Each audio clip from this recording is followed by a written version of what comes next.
네, 2024년 1월 5일 이정훈입니다. 윤석열 대통령이 만회하는 노력을 상당히 세게 하고 있네요. 한동훈 비대위원장 카드에 이어서 한노총과의 연대에 나섰습니다. 이제 조금 이해가 되네요. 지난번 한동훈 비대위원장을 위한 비서실장에 한노총에서 있었던 김영동 의원을 비서실장에 임명해갖고 또 이 김영동 씨는 부인이 장인이 중국에 있는 교포, 쉽게 말하면 조선족이죠. 중국 공산당원이었다라고 해서 시끄러웠는데, 김영동 씨를 왜 비서실장에 임명했나라는 것도 조금 풀려가는 것 같습니다. 이런 일이 있었답니다. 지난 1월 3일 지나갔죠. 도하 언론이 보도했는데, 청와대 영빈관에서 대통령 중심의 신년 인사회가 있었죠. 이때 여러 사람들이 돌아가면서 덕담을 하는데, 김동명 한노총 위원장이 윤석열 대통령을 향해서 내가 어릴 때 몸이 약했는데 나를 괴롭히는 형이 있었다. 근데 나중에 그 형을 만나서 막걸리 마시면서 친해졌다. 그런 이야기는 주변에 많죠. 그런 얘기를 하면서 윤석열 대통령한테 막걸리 합시다라고 제안을 했답니다. 윤석열 대통령이 나를 괴롭혔는데 내가 당했는데 이제 화해하고 싶다. 막걸리 한잔하자. 이게 약간 웃음이 빵 터졌던 모양이죠. 졸지에 윤석열 대통령이 빌런, 악당이 됐으니까. 윤 대통령도 웃으면서 크게 웃었답니다.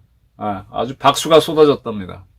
아주 허물없는 되게 술자리 분위기는 윤 대통령이 만드는 것 같은데 이때는 김 위원장이 만들었던 모양입니다. 이제 한노총에서 제의를 한 건데 그래서 오늘 1월 5일 날 서울중앙우체국에서 노사정 신년 인사회가 열렸어요. 근데 여기에 이제 김문수 경제사회노동위원장이 이걸 주재했다고 봐야죠. 지금 김문수 위원장이 가신다면 아직 노사정이 잘 안 돌아갔는데 김문수 위원장이 오고 경영자 대표 경총회장으로서 손경식 회장이 오고 그다음에 김동명 한노총 위원장이 오고 이종식 고용노동부 장관이 그러니까 민노총 위원장 빼고 올 사람들은 다 왔다는 얘기입니다. 이렇게 노사정 대표가 모인 거는 4년 만에 처음입니다. 민노총 위원장은 잘 안 오니까 그렇지만 한국노총 위원장이 2020년에 왔다가 4년 만에 처음 온 겁니다. 대통령한테 막걸리 합시다 하고 제안하면서 뭔가 물꼬를 트는 모습으로 가고 있습니다. 이정식 노동부 장관도 상당히 고무된 모양이에요. 지금 윤 대통령이 연금개혁, 교육개혁, 노동개혁이 한국 사회에 가장 시급하죠. 이거 풀어야만 경제도 어떻게 돌파할 수 있죠. 참 어렵습니다. 교육도 어렵고 노동도 어려운데 어쨌든 김동명 위원장이 탁 막걸리 한 잔 던졌습니다. 그걸 받았던 것 같아요. 김동명 위원장은 이 1월 5일 신년회에서 노사정이 오랜만에 다시 만난 이 자리는 그동안 노동자와 서민의 삶이 참 고달팠다는 뜻이다. 내가 오늘 이 자리에 온 거는 노동자하고 서민이 참 고달팠다. 그래서 온 거다. 원래는 노사장의 어려움 속에서 소중한 결실을 읽어내는 해로 만들자. 뭔가 하긴 해야죠. 한국노총이 조금 그린라이트를 보여준 거는 작년에 이제 우리 노동단체들이 정부 지원금을 많이 받습니다.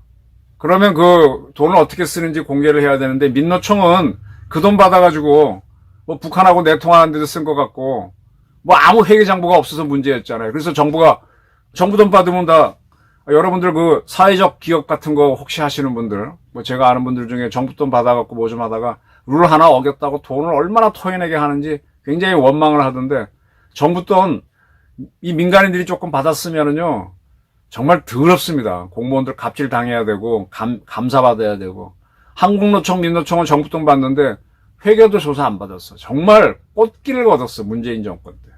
그래서 정부 지원금 받는 만큼 회계 공개하라 그랬더니 처음에 안 한다고 어쩌고 하다가 한노총이 하겠다라고 하고 민노총도 회계 공시하겠다 그랬죠. 진작했어야 되죠. 회계 공시를 안 하니까 특히 민노총에는 주사파들이 우글우글거리면서 북한하고 교신하고 어쩌고 저쩌고 희한한 일들이 벌어지는 거죠. 근데 민노총은 당장 어떻더라도 한노총은 사실 좀 대화가 돼야 되는데 한노총의 위원장이 대통령한테 막걸리 한 잔 제안하면서 뭔가 풀려가는 것 같습니다. 이제 경제가 어려운데 태영 같은 경우에서 노사분규 터지고 하면 참 힘들죠. 안 터질 수도 없고. 자, 그래서 이제 궁금했던 게 이제 김영동 씨가 한국노총 출신인데 이 양반이 어떻게 한동훈 비대위원장이 비서실장이 됐냐 궁금했죠. 우선은 이 김영동 씨는 서울 4대 불어교육과를 나와서 사시가 돼서 변호사를 했던 사람입니다. 근데 이 사람은 한국노총의 변호사로 들어갔던 사람, 한국노총의 변호사로. 그러니까 한국노총이나 민노총에서 실력파들은 누군가면 각 그룹, 각 회사에서 노동위원장을 한 사람들이 주력이에요. 근데 그런 사람들이 하는 많은 일들을 법률로 서포트하기 위해서 들어간 거니까 김영동 씨는 한국노총에 있긴 했지만 실세는 아니었다라는 게 맞는 것 같습니다. 그리고 그는 어떻게 이제 쉽게 말하면 조선족하고 결혼한 것 같은데 그 부인은 대한민국 국적을 얻었습니다. 그리고 부인은 국적이 우리나라 국적이니까 국민의힘 당원이고요. 그리고 장인은 연길씨, 거기 연변 조선족 자치주의 주도죠. 그래서 공무원을 했고, 그러니까 연길씨 공무원. 우리나라로 얘기 되면은 조그만 중소도시의 과장 정도를 했답니다. 공무원 한 건 맞아요. 아마 이 과장 공무원을 하려면 공산당원이 돼야 될 겁니다. 공산당원 맞는 것 같아요. 그리고 장모는 중국 정부 소유의 공영백화점에서 사원으로 입사해갖고 임원으로 퇴직했답니다. 그러니까 뭐 엄청난 부자는 아니고 임원으로 퇴직했으니까 먹고 살만 했겠죠. 그러니까 이제 딸을 대한민국에서 변호사하는 사람한테 시집 보낼 수도 있었던 거겠죠. 이것 때문에 김영동 씨가 공산주의자가 아니냐.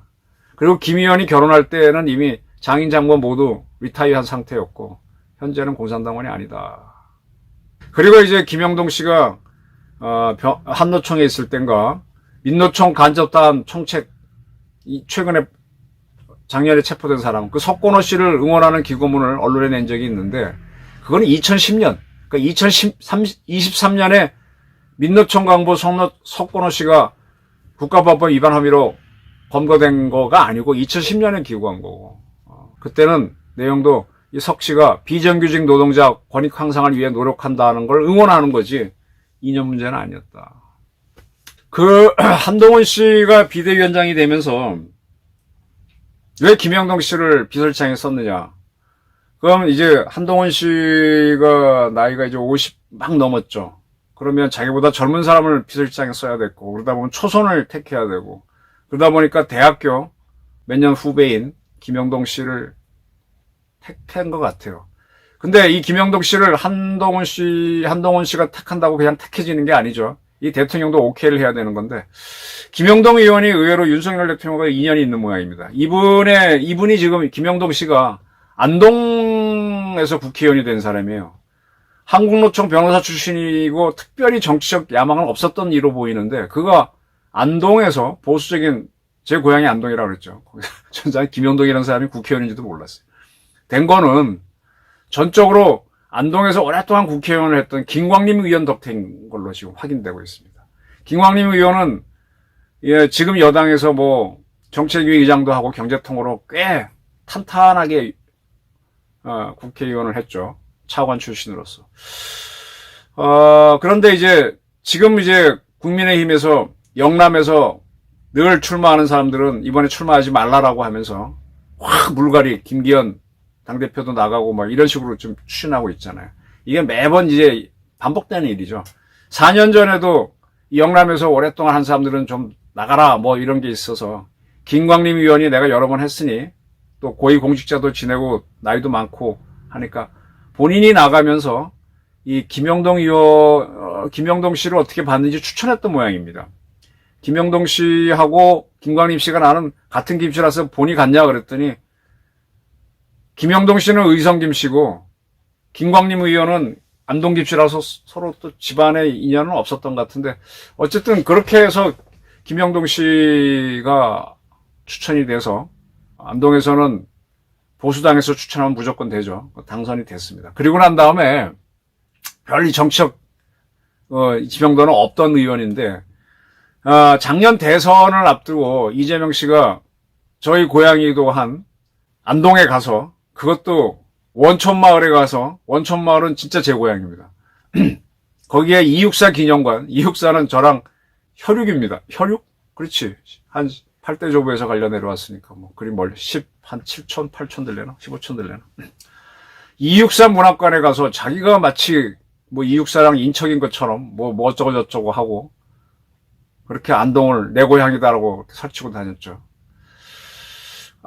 그때 아마 윤석열 후보가 좀 놀랬던 모양입니다. 그래서 자기도 안동에 가야 되겠다 그랬는데, 그때 안동에 가도록 다리를 놓아준 사람이 김영동 의원이었고, 또 이철규 의원도 또 원래 그분은 지금 강원도가 지역구지만은 뿌리는 안동 사람입니다.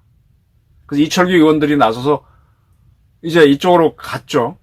가가지고 이제 도산서원도 가고 뭐도 가고 하면서, 그러면서 김영동 의원하고 윤석열 대통령이 인연을 맺었던 모양입니다.